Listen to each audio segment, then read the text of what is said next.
joining us for the first episode of Shoelosophy, and with Milad and me, Louis, and today we are at a very nice location at the Fages Works near Hanover in Germany. And as you can see behind us is one of the world's biggest last archives, probably. And yeah, we're very happy to be here. So since it's our first episode for the stream, for the show, I think it's good if we start to introduce ourselves a little bit. Mila, do you want to talk a bit about, you want to introduce yourself a little bit? Yes, for sure. Thanks, Louis. Yeah, I'm Milad, and I'm a shoe lover and co-founder of Modum. We are trying to bring bespoke to the masses by combining craftsmanship with modern technology. Yeah, and it's a big pleasure for me to be here with Louis today. And yeah, I'm really looking forward to today's episode, and especially to virtually meeting Kirby. Exactly, because we have a very special guest today with us, Mr. Kirby Allison, joining us from the USA. Maybe some of you know him. We will later introduce him a little bit to you, but I have to introduce myself as well, of course. I'm Louis, I'm a bespoke shoemaker. I'm the founder of the brand Mogada, and we are based in Munich, Germany. And yeah, so we are here at the Fages factory. Fages is one of, is a very, I think they've been around for over 100 years. Yeah, over 1 century. It's a traditional last manufacturer from Germany. So we want to thank them for letting us shoot here today. And so what we're going to look at today in this first episode is we're going to have a little shoe care lesson for all of those who are interested. With our partner Saphir, they have provided us with some great products that we will explain to you, and we're going to show. So we're going to have a look at how to fix scratches on smooth leather shoes. So Milad has a pair of shoes that has a little scratch, and I got one here as well that is scratched here on the toe. So we're going to fix that, and then we're going to talk a little bit about shoes and everything with Kirby. Yeah. So, all right, shall we get started? Yeah, I think so. I mean, it's really funny because literally this scratches only happen to me whenever I just finished polishing a shoe, and the first time I wear it, I hit something. Yeah. It's, but yeah, I hope you can help me. Well, of course, I'm sure we can fix this. So this shoe I've got here. So I'm gonna hold it a bit towards the camera so we can get a close-up. As you can see, there are some scratches on the toe. I'm gonna move it around a little bit so you can see it. And so this shoe I made for a customer not too long ago, actually. But then the toe of the shoe got caught on the door of his car, I think, and it got scratched here. Lucky, it's not really a deep scratch. It's more like a little area that has been scratched, and what we're going to do is we're going to use a bone, which is a tool that shoemakers use, people that work with leather in general. I think even bookbinders use it. It's really just a piece of bone. If you don't have something like that and you want to fix scratches on leather, then you can basically use any firm object with smooth edges. So that's really important to have smooth edges because you don't want to scratch the surface even more. But as long as it's smooth, that's all right. So what I'm going to do now is I'm going to rub in the opposite direction of the scratch, because the shoe has been scratched like this. So all the leather, the top layer of the leather has been pushed backwards. So we're going to push it back into its original position, and then we're going to fix it with some wax. But first let's have a look at the scratch in your shoe. Yeah, this is actually the first pair of bespoke shoes I produced for myself. To the camera, yeah. And yeah, like 2 or 3 weeks ago, I hit a door or something. Yeah. And I don't know if you can see it, but there's like it's not a big scratch, but it's quite deep. So I really hope that this magic bone can fix it. Actually, the interesting thing is we've got like 2 types of the most common scratches on shoes, I think, because yours is quite deep. So I don't think we can rub this away with the bone, but we're going to fix it with wax later. This one is more like on the surface, and it's a little area, so we can just rub over that. So it's good. We have both kinds of scratches here on the show. So I'm gonna start with this now. I'm just gonna use the edge of the shoe of the bone and rub over the shoe to kind of smoothen that out again and get rid of. You can already see, because before it was quite wrinkly and now it's starting to get smoother again, and that's good, because then when we're gonna fill it with wax and all that, it's just not gonna be visible anymore, and then it will be fixed like that. So I'm just rubbing over this area that has been scratched a little bit now. So does this also work with, let's say, cuts? You know, no, unfortunately not. So you can really just use this technique if there is like a whole little area that has been scratched or something. But those deep, and the leather still needs to be like attached to. Yeah, exactly. Like once it's cut or a deep scratch happened or something, then really the only thing you can do is you can fill it with wax, basically. And why that is important is because if a scratch cuts through the top layer of the leather, through the grain, the fibers underneath are exposed. And if water or rain or anything penetrates the skin, the fibers swell up, and this opens the scratch. And first of all, it becomes way more visible because of that, the scratch. Also blows up, right? It blows up and then it dries in this position. So we really don't want to have that.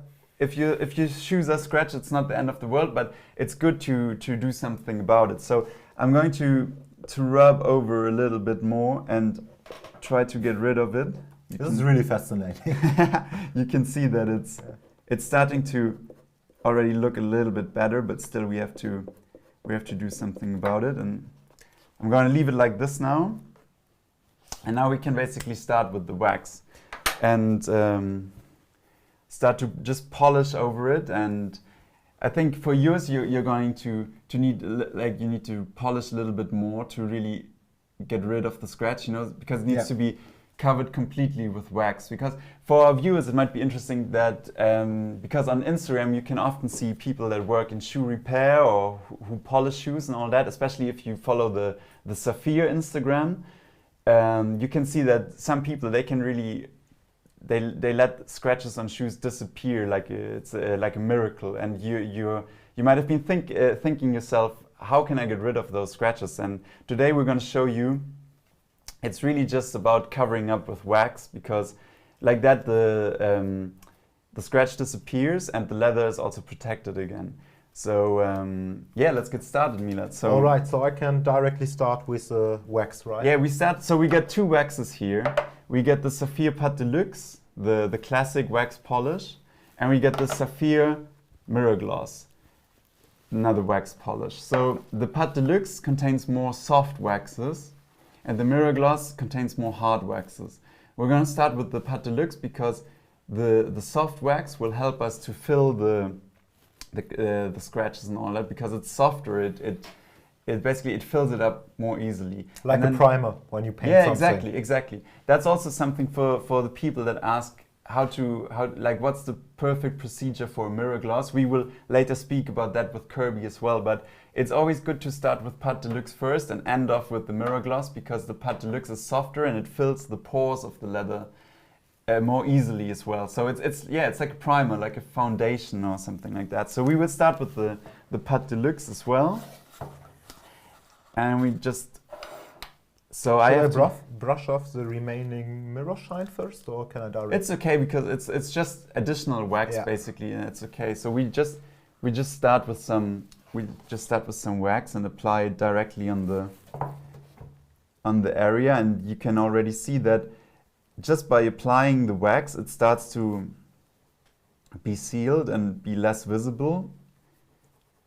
So we just basically, I'm just polishing over this whole toe area here. Like this, and then okay, so I really took a lot of Pâte Deluxe now for the first layer.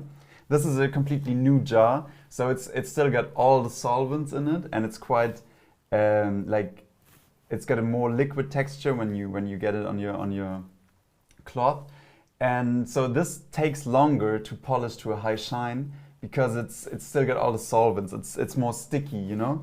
And the more you get rid of the solvents over time, because they evaporate and it dries, the easier it actually gets to have a really shiny result then, you know? Is there any difference between Patek Deluxe and Mirror Gloss except the concentration of solvents?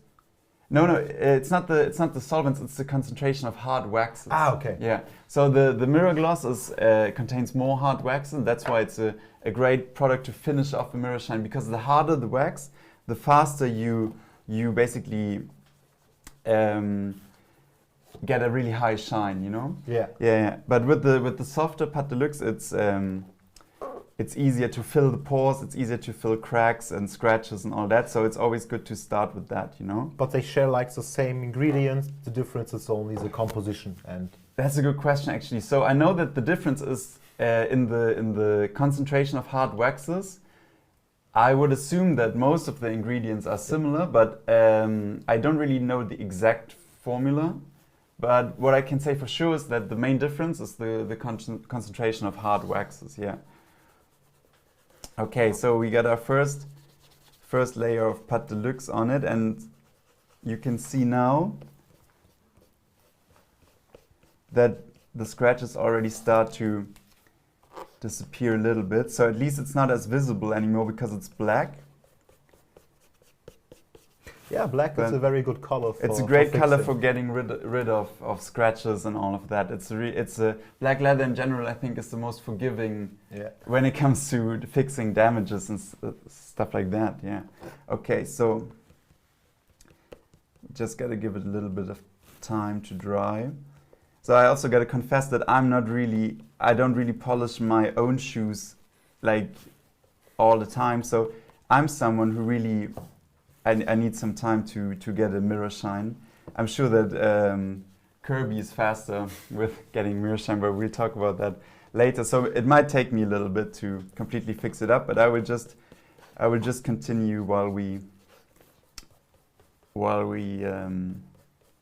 speak with Kirby. So I'm just maybe you've noticed I'm using the cloth, but I'm always like wiping in the same direction as I used the bone before, to even out the scratches even more and to get rid of them. And then once they are sealed, I'm going to start the real polishing, basically.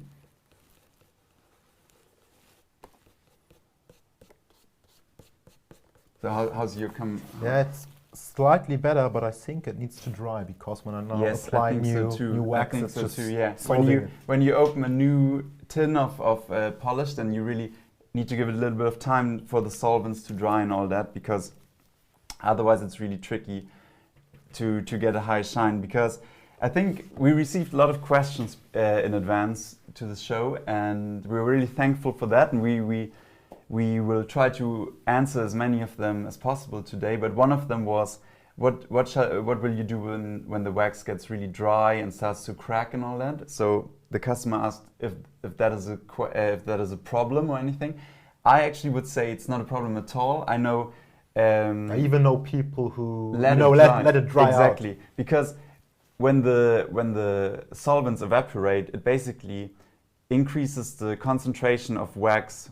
When you look at this jar, like in all the ingredients in there and all whatever is in there, and the solvents evaporate, that basically increases the concentration of waxes in relation to the total volume in the jar. So the less solvents you got, the quicker you can get it to a shine, basically.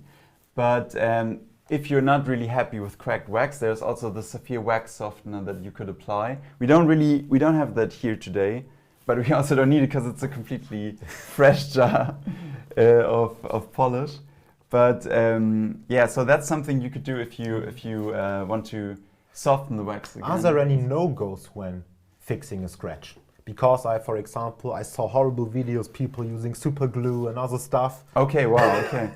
Yeah, I wouldn't do that, I think, because I think you can ruin more when you apply something like super glue to a scratch than it will do any good, in my opinion. But I think the best thing you can really do is to just apply some polish to fill up the scratch with wax so that it's sealed, it's not visible anymore, but it also protects the leather underneath from water or anything penetrating the leather. So that's really the only advice I would give. It's really not.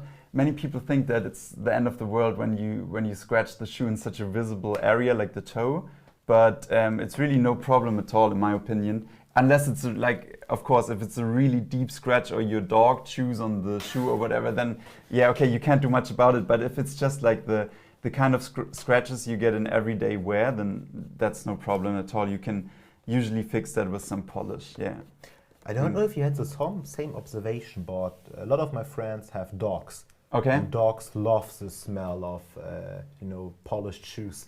Oh wow, it's okay. crazy. I don't have a dog of my own, so I can't really say anything about it. But then maybe you should store your shoes when they're polished somewhere on the shelf or something where they can't reach it. Yeah. Okay, so what we're doing here is we're just continuously applying layers of polish and slowly filling up the scratches. And you just have to have a bit of patience when you do that, because you really need to apply quite a bit of wax depending on... So you can see I'm really just tapping on the toe area here. And then I'm just going to let it dry like this for a little bit. Let the solvents evaporate and so that the wax just sits there on the leather, and then I'm slightly going to buff it with the cloth. You see what I mean? Work. Yeah. If you tap it, then really just most of the wax just sit on there, and then I'm just going to leave it and then to let dry. it dry, and then you can polish it. Yeah, so I think it's going to take me a little while anyway to polish this. So shall we see if Kirby's already here? So I'm going to turn on the volume here so we can hear him. And hey, Kirby. Yeah, it's so nice to see you guys. Thank you very much for joining us, Kirby. Yes, So- well, thank you for having me. I can see that you're also polishing some shoes. Very nice. Well, when in good company, I couldn't let you guys have all the fun. So this is a bespoke pair of cleverly shoes that also have been neglected.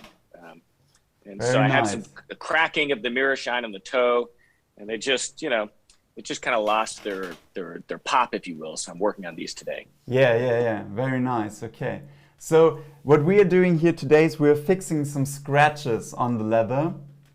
And Milad, as well as I, we've both got some scratches here on the toe area of the shoe. Do you have any particular advice for this kind of situation? Yeah, well, I think you hit it, you hit it the nail on the head, if you will. I mean, I think one of the things that I see is that customers underappreciate just how much you can fix with good shoe polish. Exactly. The reality is that with a good polish, like what we have from Saphir Medallior, with the breadth and the scope of the collection, they've got a lot of really particular and specific products. That there's little that you can't fix, short of your dog actually eating a pair of shoes. Exactly. Which, I haven't filmed that tutorial yet. So I think that if you don't have a bone, a spoon, something as simple as a spoon can work for pushing back that leather. And then the Saphir Mirror Gloss, which is actually a polish that I was there whenever we came up with that idea in Angoulême, with Mark Mora, is really, I think, probably one of the most revolutionary products to be released in the Shoecare space, probably in the last half century. It is such a fantastic product. It is so versatile. And it is useful for so much more than just producing a mirror shine, that I think it's as important as Pat Deluxe and as a Pomadier cream polish. I agree, yeah. So for all of our viewers that don't know Kirby yet, we can highly recommend to have a look at his Instagram account, have a look at his YouTube channel and his website. And if you are interested in shoe care, if you are interested in garment care, basically if you are interested in anything menswear related or shoe related, then it is really a great channel to watch. I myself watch it regularly, and I think it's really nice what you have created, Kirby. You've kind of condensed the whole universe of menswear to basically a nice overview of like the most essential things with like the best makers and everything. So it's always a pleasure to watch your videos. But what we wanted to talk about with you today is actually, how did you get started in the first place? You know, like when you started initially with the hanger project and all that, like what was your motivation? What kind of sparked the whole thing, you know? Yeah, absolutely. I mean, it's hard to believe it's going on 15 years, the hanger project. It just blows my mind. I mean, you know, from a young age, even from high school, I was always fascinated by quality. And not fashion, but just, you know, the idea that you could have something made by a bespoke shoemaker or a bespoke suit maker or a shirt maker the same way today as it's been made for 100 years just was always fascinating to me. I mean, this was, you know, back in the early 2000s. I mean, you know, this is the early years of the internet. There just was no information about that out there in the world. And so for me as a young kid, it just was so fascinating. So whenever I got to college, my gateway drug was really shoes. You know, I couldn't afford bespoke suits. I couldn't afford bespoke shoes for that matter. But I could, you know, save up my money and buy a few nice pairs of shoes on sale. And so, you know, that was kind of my calling card in college, is I always wore a nice pair of leather dress shoes. Nice. What was your first pair my senior year, instead of taking art history, I took a tailoring class in the Department of Theater and Arts. It was a costume design class on how to do suit jackets. And it really gave me a firsthand appreciation for the work that goes into a bespoke garment. So I graduated, saved all my graduation money, bought my first custom suit, and it came on a plastic hanger. Okay. And that was really the genesis of the hanger project. It really was nothing more than a project. I wish I would have come up with a more clever name, but it was literally just a project to see if we could have a high quality wooden suit hanger made that fit, right? Because none of the hangers fit. I mean, really before what we did on the internet, you know, you couldn't find high quality wooden hangers anywhere. I mean, you'd have to go beg your Neiman Marcus sales representative to give you a few extras. Or maybe you were lucky and you got a nice plastic hanger. And so that was kind of the genesis of the hanger project. We started with suit hangers. We went to shirt hangers, trouser hangers, and then, you know, we started with Shoecare. We were one of the first companies really in the United States to carry Saphir shoe polish. I mean, it was pretty revolutionary at that time. Yeah. I mean, Saphir, of course, was very well known in Europe, but there was nowhere to buy it in the United States. And so it just was a very natural kind of next step for us. And it very much kind of aligned with just, you know, my passion for shoes. And, you know, that's kind of how we got started. And you've got quite an impressive collection by now, I think, because I've seen the video. I think that it's like the who's who of all the big names of bespoke shoemaking. Well, I need a pair from you, Louis. I mean, you know, you were talking about some of our videos. I mean, I still remember a video from the second World Championship of shoemaking where I think you placed, you know, third or fourth. I mean, it was really impressive for someone, you know, who was really just coming out of his apprenticeship. And so we've got a video with young Louis on there, you know, talking about his winning pair of shoes. It was a great experience to join in that competition, I think, and was good times back in the UK. It's a shame I haven't been back to the UK because of COVID since I moved back to Germany early 2020, but I really need to go. And I was jealous when I saw your videos going to London lately. Well, it was nice to finally get back, and we filmed some exceptional videos that anyone that's watching, of course, make sure you subscribe to our YouTube channel, Kirby Allison on YouTube, because we're just now starting to be able to publish those videos. Very nice. So what have you got coming up in the pipeline in terms of bespoke shoes at the moment? Well, I think now is a very exciting time for bespoke shoes. You know, we are kind of in the era of the independent artisan. You know, bespoke shoemaking for so long, I felt like was really dominated, you know, by these large heritage houses, you know, John Lobb, Foster and Sons, you know, Cleverly, of course, you know, there's a whole host in Paris. You know, you've got Berluti, you've got Cortet, you've got Philippe Atenza, who probably actually falls in the spectrum of independence now. But now, I mean, you know, kind of starting with this World Championship of Shoemaking, you've really seen the spotlight focus on the small independents. So I've got a pair from Daniel Wiegand, you know, who left Gaziano and Gerling being made. I've got a pair being made from Dominic Casey, of course, another independent. He was a maker. just making for these other large brands. He kind of struck out on his own. And then, interestingly, I think this falls into the category of independence, but in a special way is I actually have a pair being made by, by Gaziano and Gerling. Okay. By Tony. Gaziano is actually himself doing the last making. Very nice. And then Dean, he has his workshop, but he's supervising the actual making. Nice. And whereas before you didn't have the founders involved in the actual bespoke process doing the work, now, since, Daniel's off kind of doing his own thing, Tony and Dean have had the opportunity to step back into bespoke. So I think it's a pretty profound opportunity to have a pair of shoes made by someone who, really is a legend kind of in the bespoke shoemaking space. True, yeah, true. So can you already tell us what kind of styles you picked, or is that remaining a secret until you release the videos? Yeah, well, we just released a video today, or yesterday actually, at Gaziano and Gerling, kind of choosing the bespoke pair from Tony and Dean. And as you all know, I have very traditional taste. It's kind of hard for me to, it's hard for me to order anything other than that pair of black cap-toe Oxfords. I have too many of those. But, I'm veering a little bit outside the path.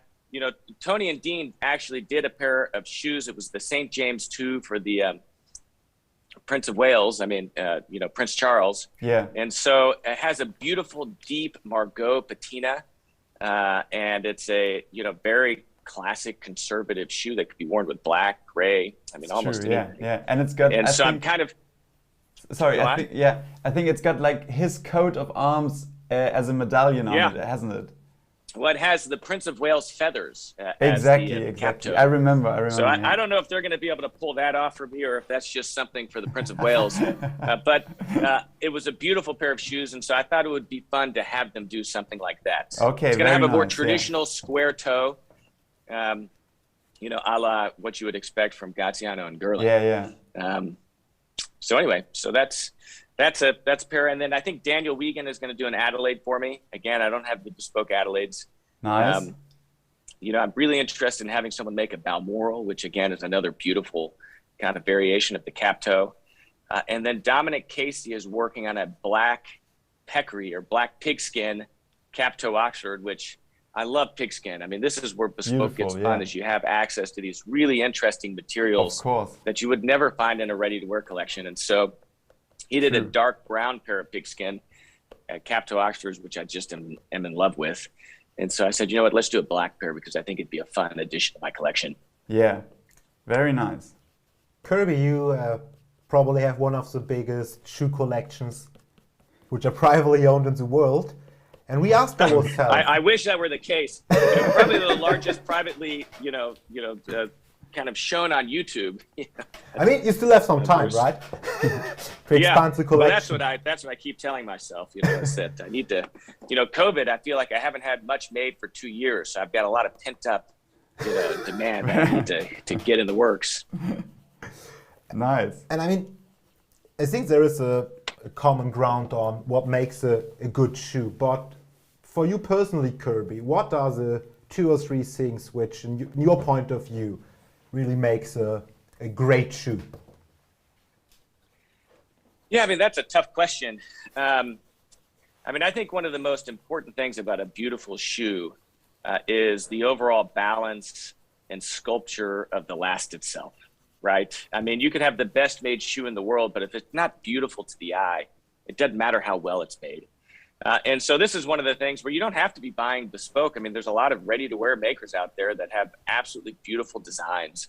But, whenever I think of a great shoe, there needs to be a little bit of an emotional reaction to that shoe, that whenever you see it, it strikes you and that you just fall in love with its beauty.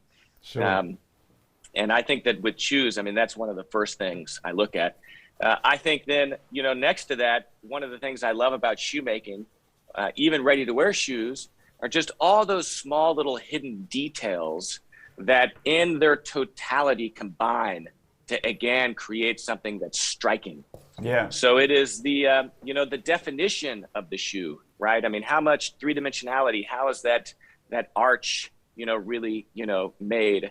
What is the stitch density with which that was used to sew the uppers?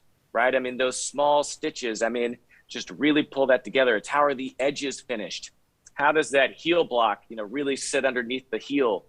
I mean, it's no one single thing, but kind of in their totality, you know, really combined to create something that, again, just strikes the emotions. Very nice. Yeah. Well and then said. finally, a well-polished pair of shoes. I mean, I think, again, you know, if you don't have a ton of money to invest in shoes, it doesn't mean that you can't wear a beautiful pair of shoes. Investing in a nice, you know, real leather pair of shoes and then polishing them can make a, you know, $200 or $300 pair of shoes look 3 times as expensive. That's true. Actually, we wanted to ask you anyway, if someone was going to start a collection of well-made shoes, like for someone who's just basically discovered this whole world of quality shoes and all that, and he wants to start and build up a collection of shoes, what would you recommend? Like, what kind of styles to start with, or would you say like invest a bit more and buy less pairs, or like get a few more pairs to have the versatility or something like that? What would you recommend to someone who is just starting out? I mean, you know, it's funny. This is my first pair of bespoke shoes. We can talk about this in a second to that point. Yeah. I think that one is, I mean, our whole philosophy here at, you know, Kirby Allison is that if you, you know, you can afford to invest in quality if you know how to take care of it, right? So there might be a pair of shoes that's a little bit more expensive than maybe what you're comfortable with.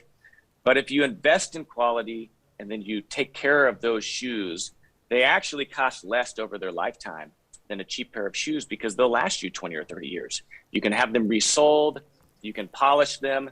Natural leather, like what you guys are doing right there with scratches, you can repair scratching on natural leather, where if it's a cheap, you know, corrected grain, or if it's not even real leather, absolutely, you know, once the leather is damaged, there's nothing you can do. So it is my strong recommendation is that everyone is better off saving up and investing in quality, even if that means buying a pair of shoes on eBay that are gently used. I mean, again, you see shoes on eBay that look like trash, but they look like trash only because someone hasn't taken care of them properly. And so we've got a video series called the $50 eBay Challenge, where I just go buy a pair of shoes on eBay for $50 and then work with a little bit of shoe polish and show just how far you can take those shoes. So I think that's probably the most important thing. You know, the second recommendation would be don't make the mistake I made on my first pair of bespoke shoes, which is buying, you know, what's flashy. I mean, I remember walking into the Cleverly Trunk Show and I saw these, you know, burgundy hole cuts, and I was like, wow, those are beautiful, you know, sparkly, you know, not something I have in my collection. But how often do I wear these shoes? I mean, not nearly as often as a simple black cap-toe Oxford. And so my recommendation, again, is that if you're, you know, going to spend a little bit more, you know, invest in something that maybe isn't as exciting, you know, as a, you know, as like a pair of Spectators, but that you're confident that you can really wear for a long time and that'll stand the test of time. Definitely, yeah.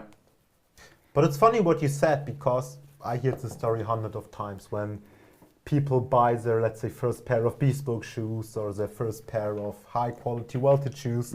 Everybody knows it's smarter to go with a black cap-toe Oxford, but people end up with Oxblood Adelaide. But I think especially when you order bespoke for the first time, you are kind of overwhelmed with the choice you have and all the possibilities for customization. But it's really up to the bespoke shoemaker then to basically guide the client through this variety of colors and materials and everything. And as Kirby said, I think it's definitely the best thing the first pair should really be like simple, classic, in a dark color. Black is the best in my opinion in this case, and a really classic style like a cap-toe Oxford, maybe a hole cut, something like that.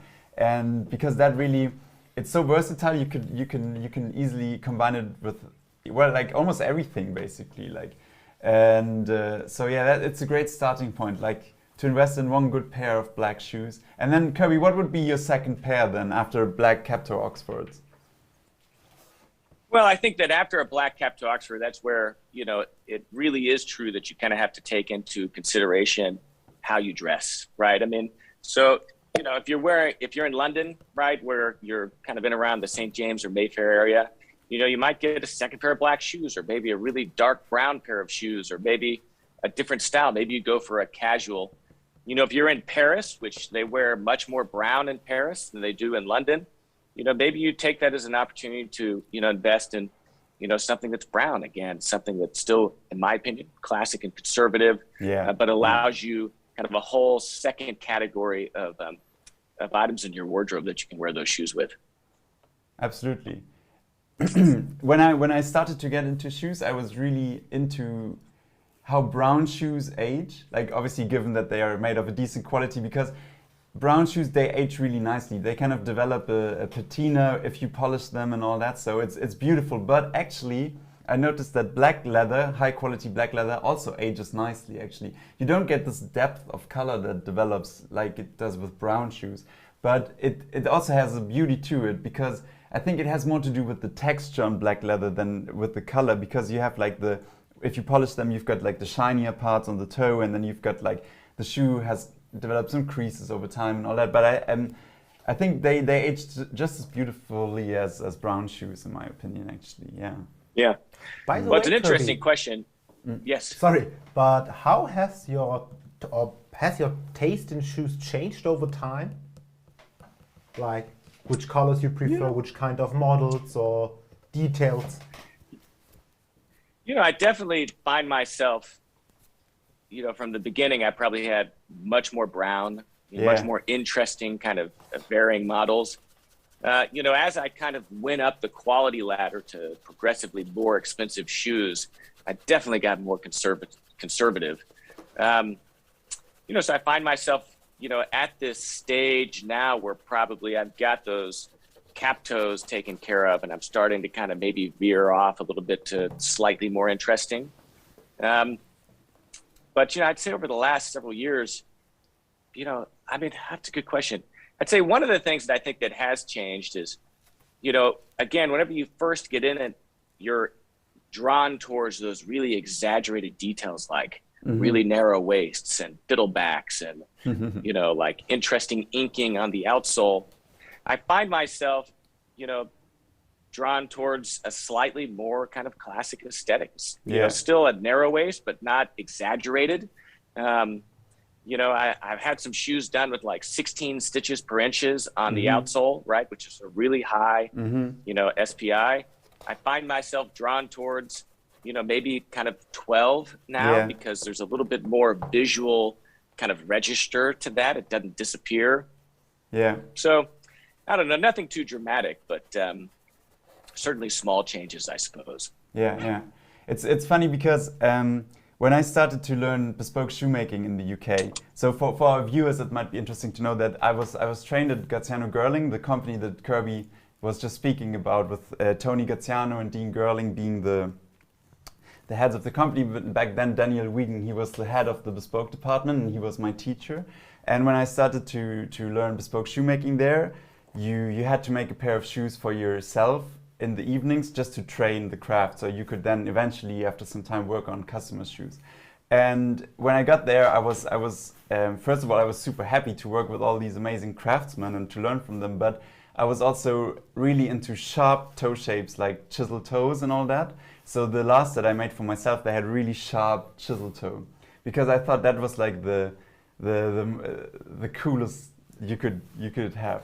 And then over time, I kind of realized that it's really, I really got into more classic round toe shapes.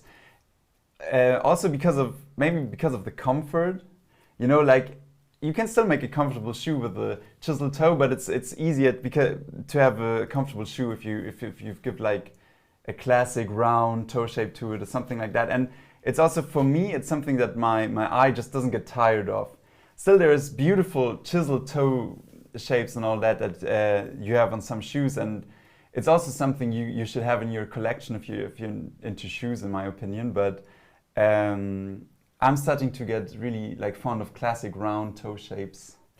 For me, it was really when I started to read about bespoke shoemaking that in the beginning, some of the shoes looked weird because my eye was just trained on, you know, seeing ready-to-wear shoes.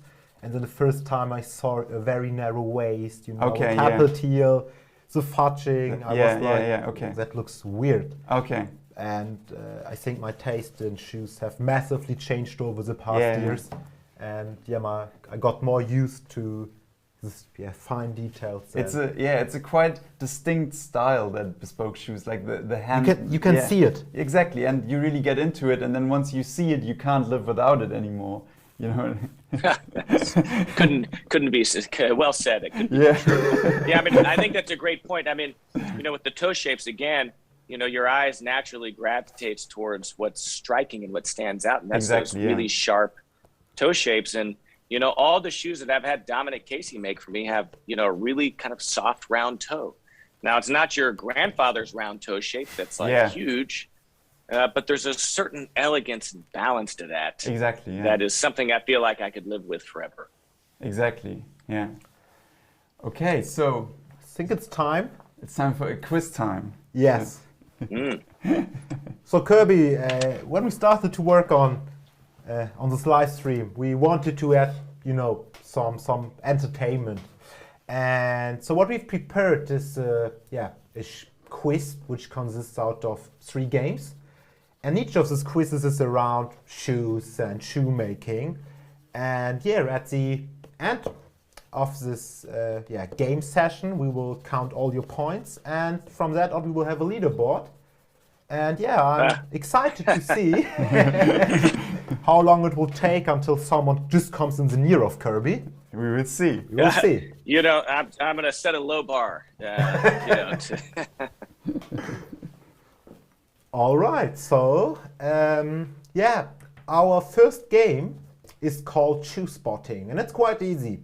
We will show you now 6 different shoes from different brands or bespoke shoemakers. And we want you to tell us the brand of the shoe, and in the end, after we've gone through all the shoes, to rank them from price wise. From price point. Yeah. Like cheapest to most expensive. You get 1 point for each brand you spot correctly, and 1 point for the placement and the ranking. Yeah. Well, we'll see how I do. All right. Okay, so this is the overview. It's 6 pairs. Maybe even the type of the kind of photography already gives it away. So this is the first pair we got. Cap-toe Oxford with some broguing. Okay, let me see. I can't see. Yeah, of course. Can you see it well? So it's kind of small on my screen. So let me see if I can. Okay. Cap-toe Oxford with some broguing.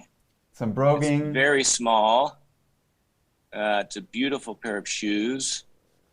I would say that might be Graziano and Girling. Okay. We will reveal it in the end. Gotta see them all. Reveal it in the end. Can we make it multiple choice? How about multiple choice? Okay, wait. This is B. Okay, so this is a brown pair of penny loafers. Yeah. I've got no idea who made those. I give you a hint. You had them on your show, and it's a well-known brand that actually exists twice.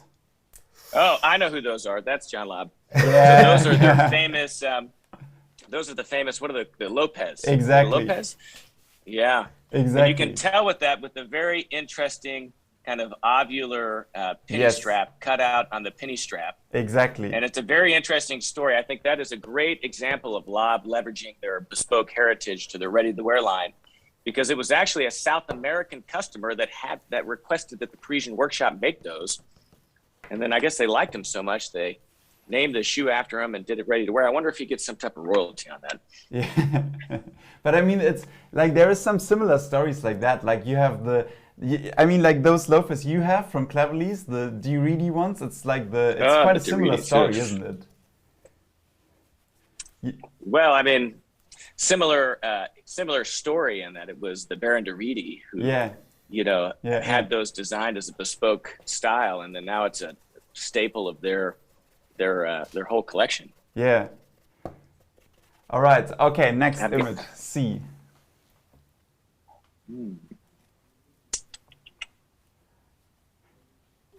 for our viewers that follow Instagram closely, I know Yohei Fukuda. Yes. Okay. Oh, I'm not meant to reveal it yet. I'm surprised I got that. That's his work is incredible. Yeah. And if there's one place I would love to spend more time, is with the Japanese shoemakers. We haven't had any of their shoes on the channel. Yeah. But his stuff is exceptional. And it's really fascinating because bespoke shoemaking is around in Japan like for 30 years now, and how far they've come in this short time. They're really setting benchmarks. I think it's. Well, they do that in everything. The Japanese are fanatical. Yeah, they did the same with cameras in the 60s. Well, they've done it with whiskey. I mean, look at the whiskey, the Japanese whiskey that's coming out of there. It's incredible. Yeah. So, Kirby, do you think we have to wait long for Japanese cigars? I wouldn't be surprised if there's a guy in Japan that is like, rolling, the best cigars that have ever been rolled before. Okay, let's see if we can get the next image. Here we go. Oh yeah, that's an easy one. That's Gaziano and Gerling. Yes. They're I forget the name on that, but Tony, we've got Tony talking about that on one of our videos. Yeah. Of how he was sitting there playing, trying to do something interesting, and he just twisted the strap, and he was like, I have it. That's a beautiful casual. That's an absolutely stunning casual. Yeah, it's the Antibes loafer, Antibes or Antibes. Yes. Yeah. Oh gosh. Nice. They do such a great job. Let's see. I'm impressed I've gotten this far. Yeah, okay, let's see. I think there's two more. Okay. Oh, that looks like an Edward Green Chelsea boot. Is that? Okay, I give you a hint. It's not a UK brand this time. Okay. But it's a brand that you also had on your channel. Oh boy, well that doesn't help me very well. It's a tricky one, I admit. It's a tricky one. Give me a region of the world. Think more of like the Mediterranean area. Carmina. Yeah, okay. Yeah. I'm making it too easy. I'm sorry, I'm making it too easy. Yeah, sorry, you're giving me hints.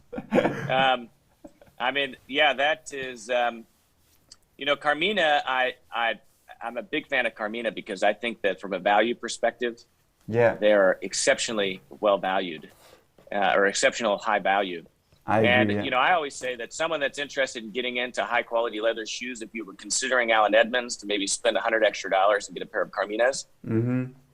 Because, they have those small kind of nuanced details of shoemaking that, in my opinion, are just so easy to fall in love with.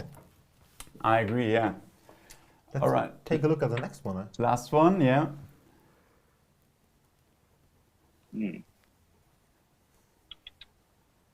I don't know. I kind of want to say... I would say, it's a small hint, it's the mainstream brand for welted shoes. One of the most famous ones, probably, yeah. But it's not from Zurich. From what? Sorry? They're not made in Zurich in Switzerland. No, it's just a very famous brand. I want to say Crockett and Jones. All right, okay, we lock that in. Let's see. Okay, and now maybe we can get the overview again.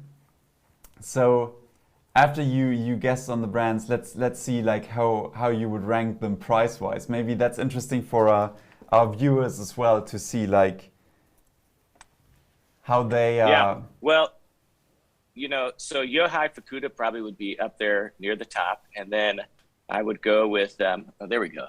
Perfect. Thank you. So Yohei Fukuda, John Lobb, Gaziano and Gerling, Crockett and Jones, and Carmina would be my ranking. Okay, so Yohei Fukuda is one, John Lobb is the second one. And I could be wrong with those two. It's they're certainly 1 and 2, because John Lobb is quite expensive, relatively speaking. Gaziano and Gerling, and they come out of. You placed them third, right? Yeah, they would be third. Followed by Crockett and Jones. All right.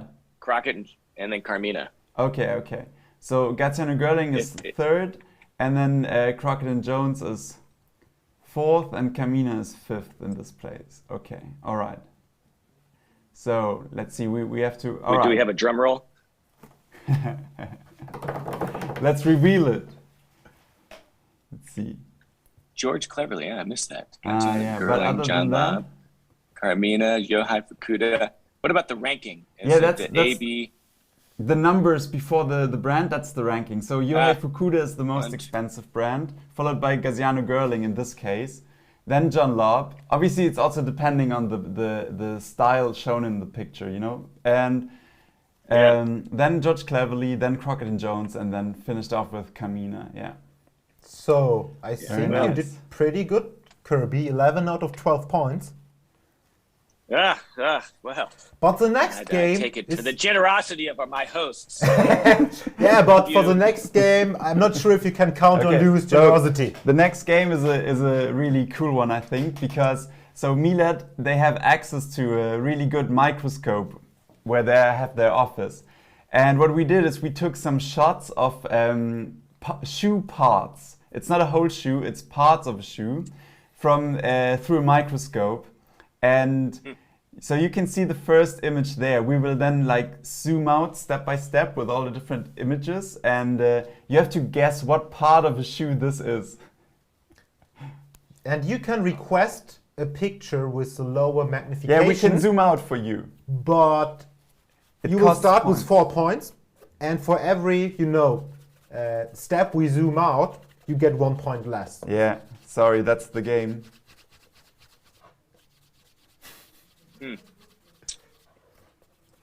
Take your time. This is a tricky one. Let's zoom out 1. All right.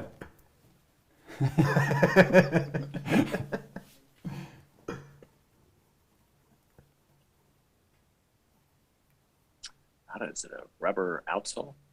Okay. It's not so bad. It's not so bad. Rubber is quite good. Okay. Shall we leave it? Like, shall we? Maybe you can do the next zoom. Let's. Okay. But all right.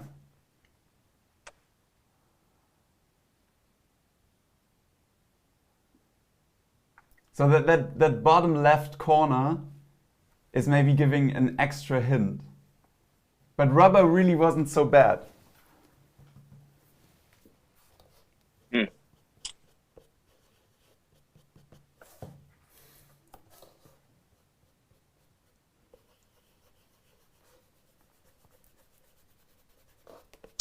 I don't know. Is it a like a top lift or something? Yeah. Yes. Very It looks well, like it's very next well. to. Let's have the that it? final. Yeah, there you go. It's like the top lift of a shoe. Of a heel. Wow. Yeah. Well, there we go. Yeah. Okay. So I would say that already after the first zoom, it was rubber. So 2 points. 2 points. Okay. 2 points. Okay. 2.5. Yes. Okay. We got one more though, and this is now something that I think you definitely have an expertise on this one, Kirby. So have a close look.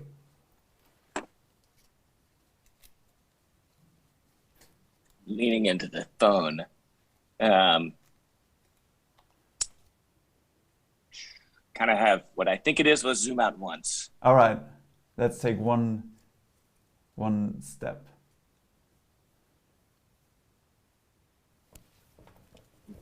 Is it like shoelaces or All welter? right. Yes. Well done. Well done, Kirby.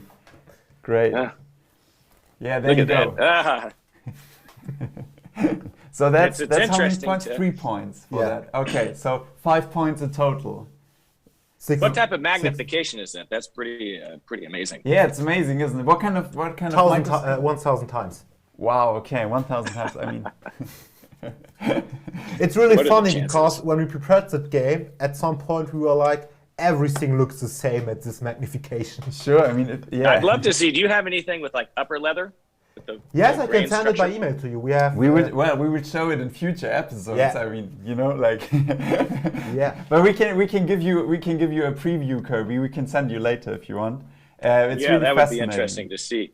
Yeah. Look at my shine. I think it's coming along right here. I don't Very know. nice, very nice. We are still filling up the scratches, and as I mentioned earlier, if you open up a new tin of Pat Deluxe and you still got all the solvents in there, it really takes some time to dry on the shoe. Yeah. Yeah.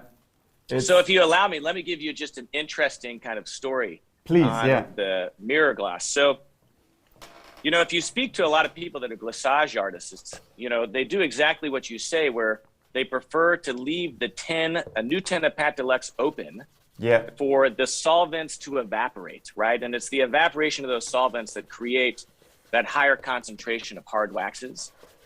And so that was kind of the original idea of the mirror glasses. Like, why should someone have to open up a tin of Pat Deluxe and let it sit out for 2 weeks? Why can't we just make this out of the box? And then as far as kind of recommendations for the kind of how to use the mirror glass, I think the mirror glass and the Pat Deluxe have to be used together. To me, they're, you know, products that should almost be sold together in a package. I think your recommendation of starting with the Pat Deluxe is good. I would probably do 1 or 2 coats of the Pat Deluxe first, right? But then after that, you know, my recommendation, what I found the best results is actually then doing a heavy coat of the mirror gloss to build up that foundation of hard waxes fast. And then using the Pat Deluxe afterwards, because of that high solvent concentration, to melt it down and to really kind of like wet sanding is kind of the analogy I use. You kind of like are buffing it to a high shine. So I've got 2 coats of the mirror gloss on here, and then I'll just take a little bit of Pat Deluxe, a little bit of water, and then you buff that to a high shine, you know, using a high quality kind of cotton chamois. Yeah, yeah. Very nice. It's amazing what the mirror gloss has done for shoe shine. The other thing that I think the mirror gloss is amazing for is it's completely changed how I finish edges and heels. Because the mirror gloss is fantastic at, again, building up that hard wax foundation that creates a nice high shine. So now whenever I'm finishing my edges and heels, I'll use a Pomadir cream polish to recolor. Yeah. And then a really generous application of the mirror gloss that I then buff with a chamois to elevate that shine. That's a great advice. I'm going to apply a bit of mirror gloss as well now and let it sit for a while and then go over it with the Pat Deluxe again. If Mark is watching, I'm still waiting for my royalties. But we still have one more quiz to go. Yes, one game, and that was fun. It can be the decision maker I'm for the less leaderboard. nervous now that I seemingly did relatively well. I didn't embarrass myself on the first 2. No, definitely not. So one more. We've got one more. Yeah, it's called On the Run, and it's pretty simple. You've got 60 seconds time. I gotta stop the time. To name as many shoe brands or shoemakers you know. Are you ready? Wow. Okay, let's go. Okay, wait. Go. Allen Edmonds, Crockett & Jones, Carmina. Let's do Gazziano and Gerling, John Lobb, Foster & Sons, John Lobb Paris, Johnson & Murphy, Filippo Tenza, Italian, Gucci, goodness gracious, Filippo Tenza, I did that already. Yeah. Yohei Fukuda. Who is the gentleman that is out of Paris? So I didn't name George Cleverly. Yeah. Oh boy. 10 seconds to go. Marciano. Louis Lampfurter. And I'm gonna end there. That's it. That's it. A lightning round. I don't know what that count is. Someone. 1, 2, 3, 4, 5, 6, 7, 8, 9, 10, 11, 12, 13, 14, 15, 16, 17. That's pretty good, I think. Pretty good. I've got a terrible memory. Who is it that's out of Florence that does such an incredible job? He's got the Stefano shoemakers Bimmer? with Stefano Bimmer. Yeah. God, I'm looking at a pair right here, and it didn't come to my mind. We included this game for our guests to make up in case they fail miserably in the first rounds or something. You know, they could at least name drop. So yeah, okay. So how many have we got in total then? Round 1 was 11 points. 5 in the second. And how much? 16, 17. So that's 22 and 11. That's 33 points in total, Kirby. I think you've done really well. No, let's. Yeah, well, 33 we'll see how points. long that stands. Yeah, we'll see. So we will have, obviously, all our guests on the show will be quite into shoes and all that. So we will see how long it lasts. But so far, you're first place, Kirby. Congratulations. First episode. Thank you. Thank you. Very nice. So, okay. We now get to the last part of the show, actually, which is the Q&A part. We received a lot of questions from our viewers on the Instagram accounts, and we highly encourage everyone who's viewing this to send us your questions. You can send questions to Kirby, obviously. You can send them to Saphir Mididor, or Saphir official account. You can send them to Mogada. You can send them to Modum, wherever you want, basically. So let's see if we can get the first question here from our viewers.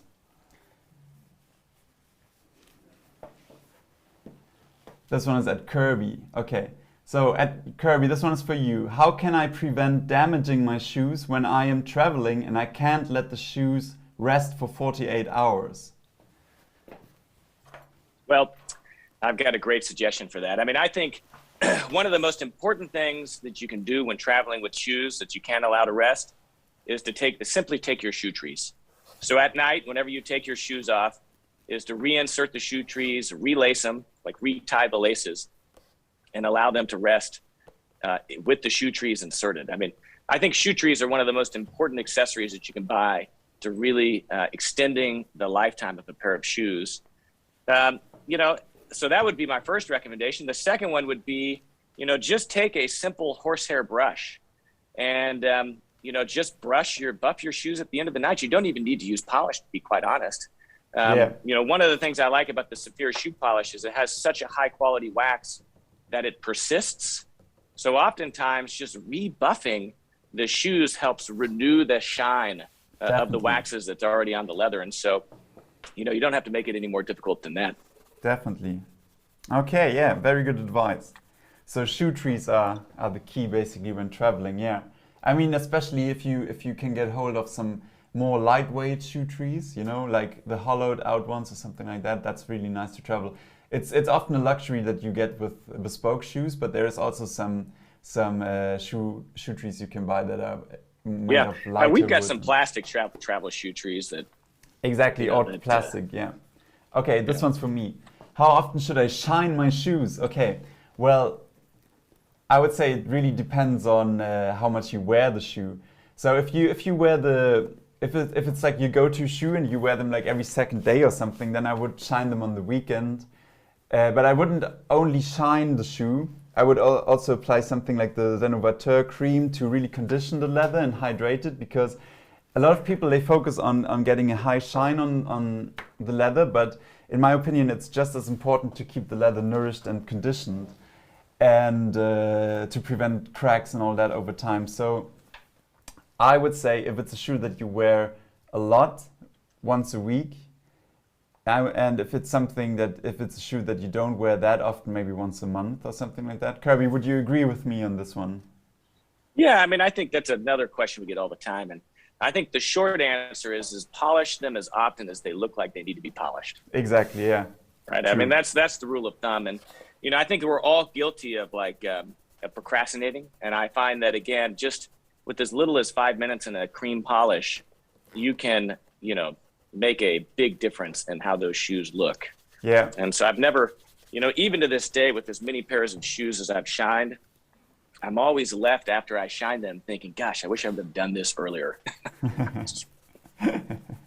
Okay, let's see the next one. That's one. Oh, Kirby as well. So, for you, Kirby, why do you sometimes use a horsehair bristle brush and other times a pig hair bristle brush when you apply the cream on your shoes?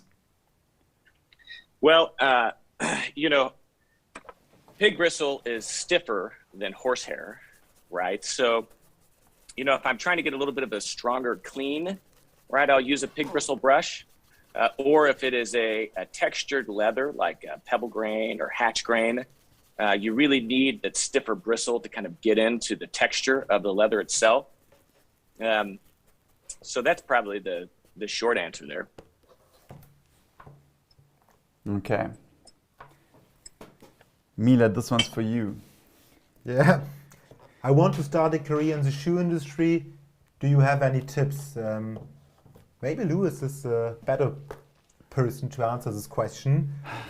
Okay, well, we've got two people here that work in the same industry but come from completely different fields. So my background is in bespoke shoemaking, and I would say that if you are interested in really making shoes yourself and learning the craft, then you can already try at home. There's some videos on YouTube you can watch. You can watch shoemakers work and all that, and you can try and already make your first pair of shoes on your own. They're probably gonna look terrible.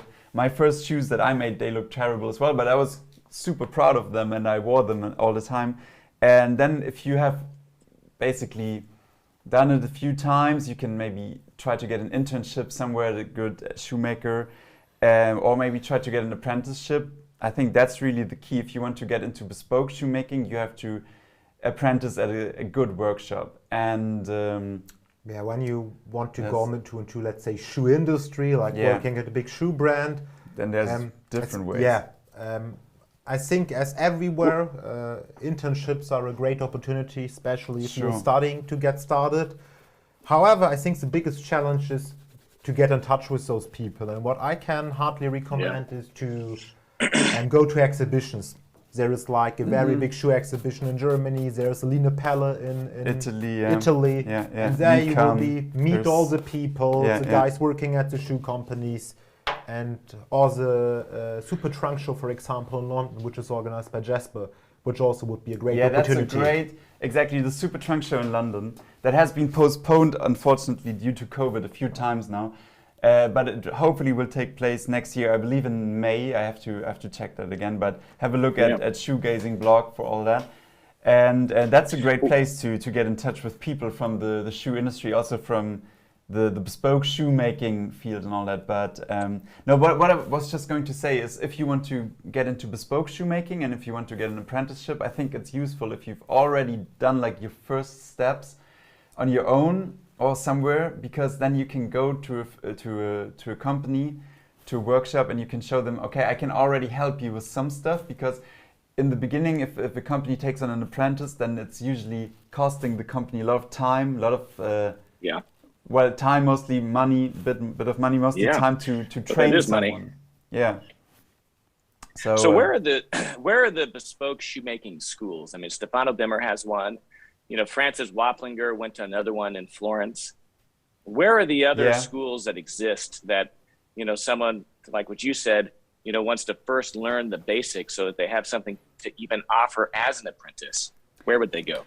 Honestly, there are also a lot of great online classes today. Of course, they won't be able to get you to a bespoke shoemaker, but if you just want to really learn the basics, like how do in theory I make a last plan, which measurements I use. That's okay for the really beginning, I think, but it's you really need to go somewhere, watch someone work, and then have your work.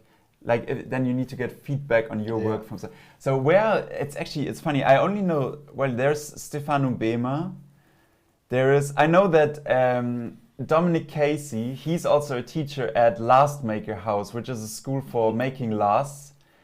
And it's a good question actually, because but I think last making is like the last place you would go. I mean, that to me, like, you need to already know how to make a pair of shoes to do last making.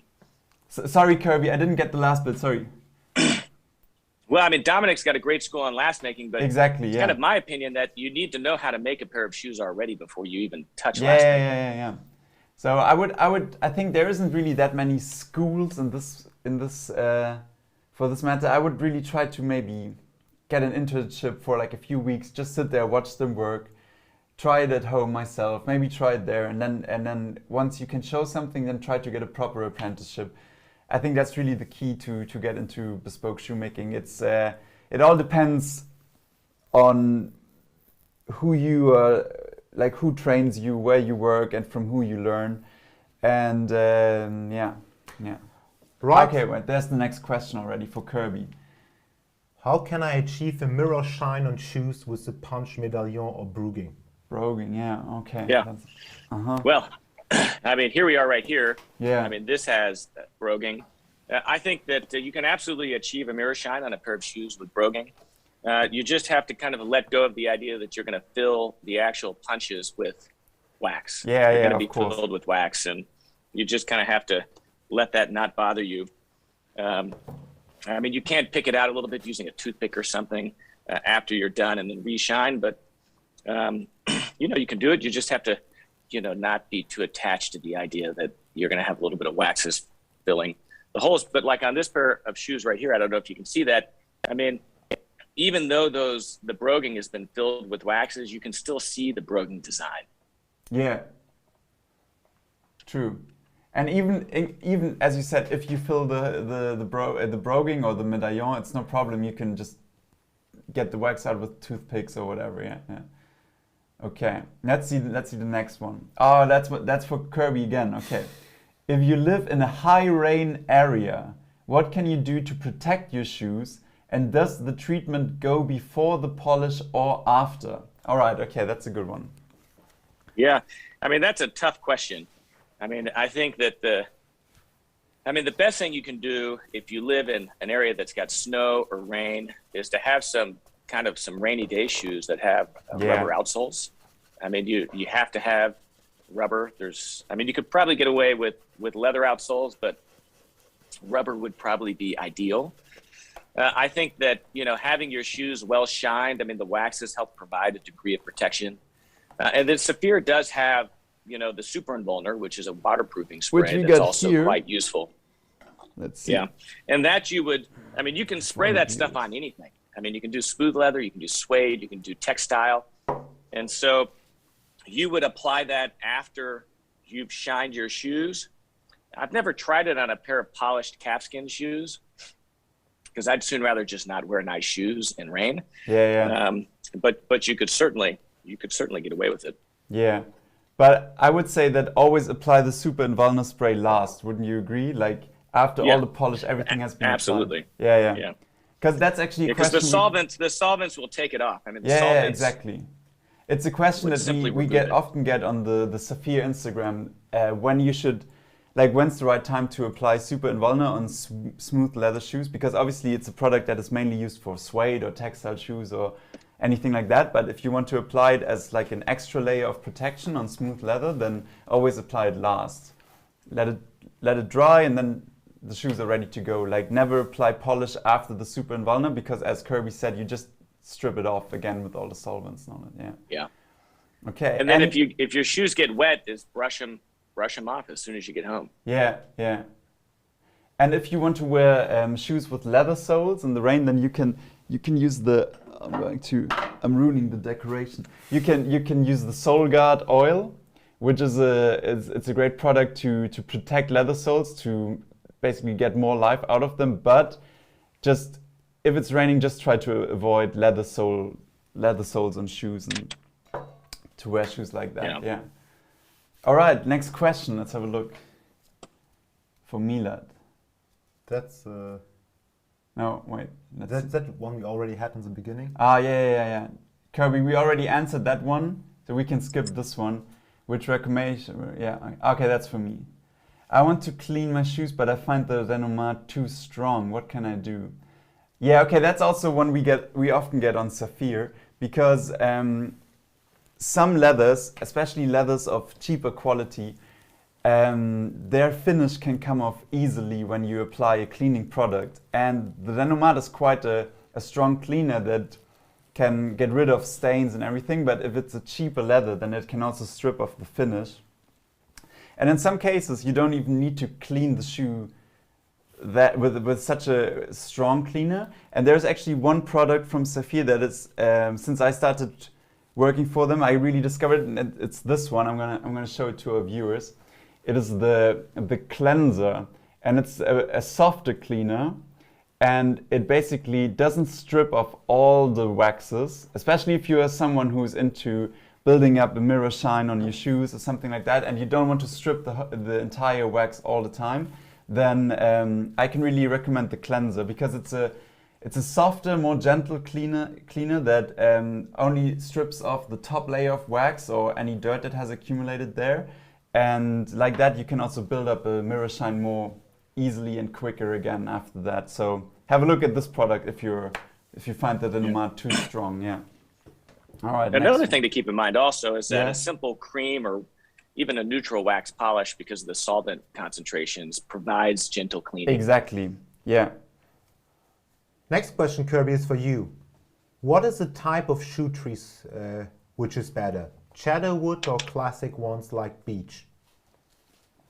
Yeah, that's another kind of interesting and difficult question. I mean, cedar is really popular here in the United States just because of our access to it. But as you all know, in Europe, it's very rare to find a pair of cedar shoe trees. I think that the wood is so secondary to the actual function of the shoe tree to just kind of restore the shape. Yeah. That to me, it is not even that important. You know, even cedar after a while loses its aromatic quality, right? So after it's been in a pair of shoes long enough, like it doesn't smell like cedar anymore. So cedar's good. I think, you know, the most important thing is just a pair of wooden shoe trees is really the best thing that you can use. Yeah, I would agree. What would you say? Is it better to have it like without a finish on it, so it's more that the wood can breathe and it can like take the moisture out of the leather, or you say it doesn't matter? I mean, again, I think that, you know, the first thing is to use shoe trees, right? And Exactly. so, Yeah. you know, any pair of shoe trees is better than no pair of shoe trees. You know, unfinished is nice. I mean, like we've got some shoe trees that have a wax finish. I mean, I probably wouldn't lacquer a pair of shoe trees because you do want a little bit of that natural wood property. All right. Okay. Do we have another question? To everyone. Whoa, that's a big one. Rentenbach announced the closure of Rentenbach. How do you guys feel about it, and who is delivering a similar quality and might fill this gap in the future? Yeah, Kirby, you also already heard of that one of the most famous tanneries for sole leather, Rentenbach here in Germany, they are going to stop the production and all of that. They have already stopped. Yeah, they have already stopped. So yeah, it was quite a big thing in the world of classic shoes and all that, because for many people this is like the benchmark for quality sole leather. And yeah, how do you feel about it, Kirby? I mean, unfortunately, I feel it's kind of a COVID casualty. And it's really sad just given the heritage. We've got a great video on the YouTube channel where we actually did a tour of the J.R. Rendenbach factory. And it's like stepping back in time. Mm-hmm. I think a high quality pair of oak bark tanned leather outsoles is one of those characteristics of a fine pair of shoes, kind of getting back to our other question, that helps give the shoes longevity because it's such a durable material. A lot of the bad reputation of leather soles is the fact that the majority of the leather soles out there are tanned to sew cheaply. Yeah. And so, you know, the moment they get wet, they disintegrate because they just weren't tanned properly. You know, there's other oak bark tanners out there. I mean, there's Baker's in the UK. I think Jesper just on his Instagram visited another small tannery in Germany. That is, Martin, I think it's called. Yeah. Martin. That's. Yeah. And then, you know, I've kind of heard the whisper rumors that that Rendenbach might be working on something else to still allow some leather, you know, under his special recipe, but it just probably won't be tanned at his factory. Yeah. I heard the same rumors, but it will definitely not be tanned at the factory. Yeah. So it's already sold, the factory and the ground where the factory is. Okay. And they already stopped production. Yeah, and that's probably the real reason that it shut down. I mean, he had an exceptionally valuable parcel of land right there in the middle of Trier. Mm-hmm. Yeah, I mean the factory is was right there on the river. I mean, it's a beautiful piece of land, and you know, he didn't have any obvious heir to take over the company. And so I just think it's kind of one of those sad things, kind of like Foster's going out of business. I mean, they're not out of business, but you know, their bespoke workshop is all but defunct. Yeah, true. And it's just a kind of a sad byproduct of the fact that it is becoming increasingly difficult It's interesting is that I feel like a resurgence of bespoke shoemaking and high quality factory made shoes. But the components, honestly, I don't know what your experience is, Louis, but it's, always gotten increasingly difficult every year to find those high quality components that go into a bespoke pair of shoes or a really high quality pair of factory made shoes. Absolutely. Whether it's upper leather or the leather for the bottoms, everything. Yeah, true. Yeah. It's all of the big tanneries, for example, also most of them have changed the terms and conditions during the pandemic. So I think during the past 2 years, it really became worse. Rubber parts became very expensive. You sometimes need to wait 3 to 4 months if you order leather, and you need to order bigger and bigger batches. Yeah. And it won't get easier. Yeah. I mean, I've worked with Sentenbach leathers a few times. It's a great leather. It's really nice to work with. Very consistent. But I personally, I'm a big fan of the Baker's leather because I'm just used to it.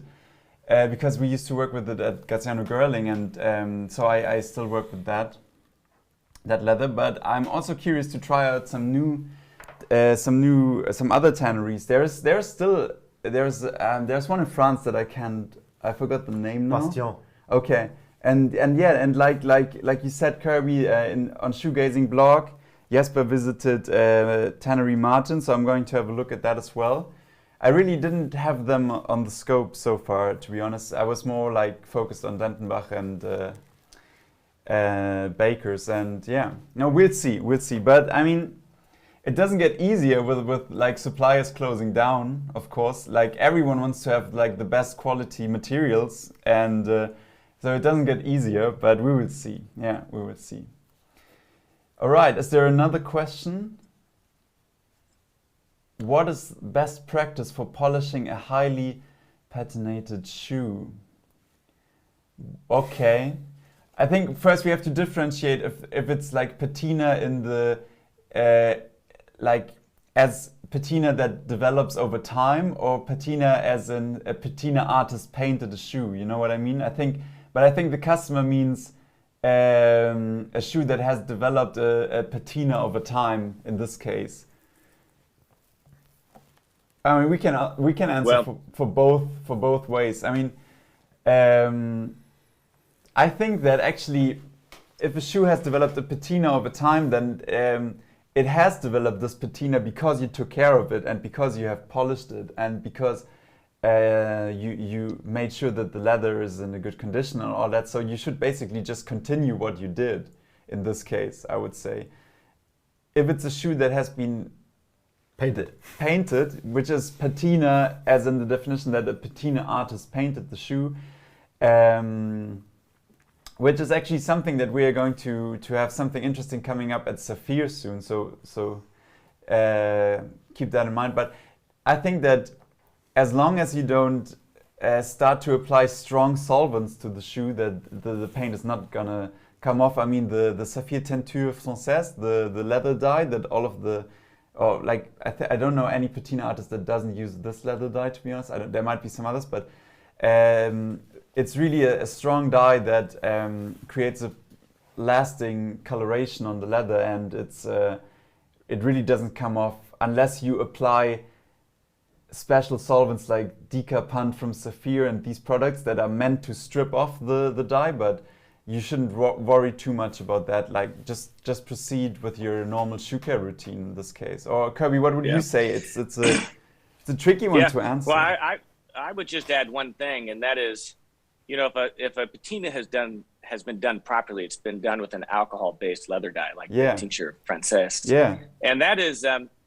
no polish is going to take that off. Exactly. Right. Yeah. I think the problem you run into, again, is with lower quality shoes that might use like a water-based dye that a solvent can take off. So I think the first thing is just, testing your polish on kind of a small hidden area just to see how the shoe is going to react. But if Saphir cream polish or if Saphir wax polish is going to affect the patina, it's really a problem with the quality of the shoe, not the products. I would completely agree. Yeah. Think we are running out of time. Okay. Maybe the last question, and All right, let's have a look. At Kirby, do you use any leather products on your watch straps? You know, I mean, I don't use any leather products on my watch straps. You can. I mean, you can use the Saphir leather lotion as a nice conditioner. You know, you can use a little bit of cream polish to touch up a watch strap. I probably wouldn't use like a Pat Deluxe wax. I mean, it's kind of like with ladies' shoes. I mean, you don't want to put anything on a you know, pair of lady shoes that has a natural kind of soft finish, because those waxes change the texture. Yeah. And so you have to be careful with that at times. But I think the, you know, Saphir has the Canadian product, which is great for belts. I think the leather lotion is really good for watch straps.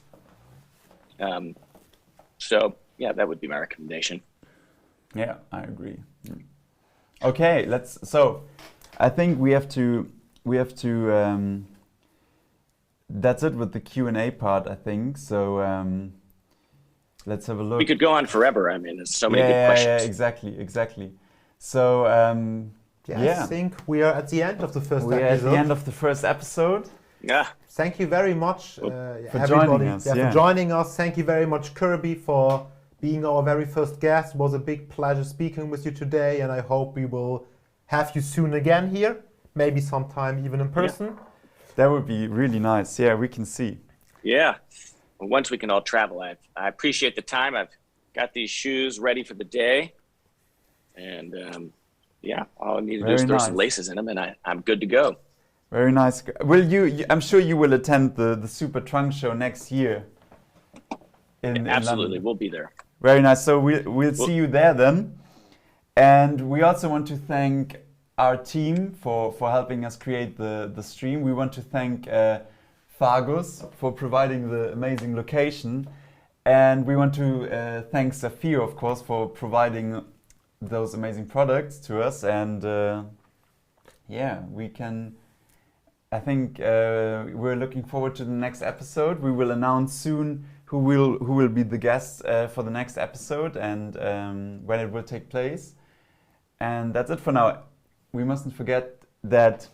So the result of the shoe we took care of here is that I decided to now fill the scratches with wax and now let it sit a little bit, because there is still so many solvents. I'm going to show it to the camera. I think I would even recommend to leave it overnight so it can dry completely and then polish it. I will post a picture on Saphir later or tomorrow when it's completely done, and then you can all see that there is really no problem when you have a scratch on the toe of your shoes. It's easy to fix. And yeah, thank you very much, Kirby, for joining us. Thank you, gentlemen. And yeah, we see you all hopefully 4 weeks. In 4 weeks' time for the next episode. And if you have any kind of questions, whatever it is, shoe care related, shoe related, just send us a message. Send a message to Kirby if you want to ask him something. Send a message to Saphir if you have any products. If you have any questions about the products, it will be most likely me who will respond to you. And if you have any questions about Modum shoes or my shoes, then just send us a message to our Instagram accounts there that you can see now on the screen. And yeah, thank you very much to everyone. See you next time. Bye. Yeah, thank you.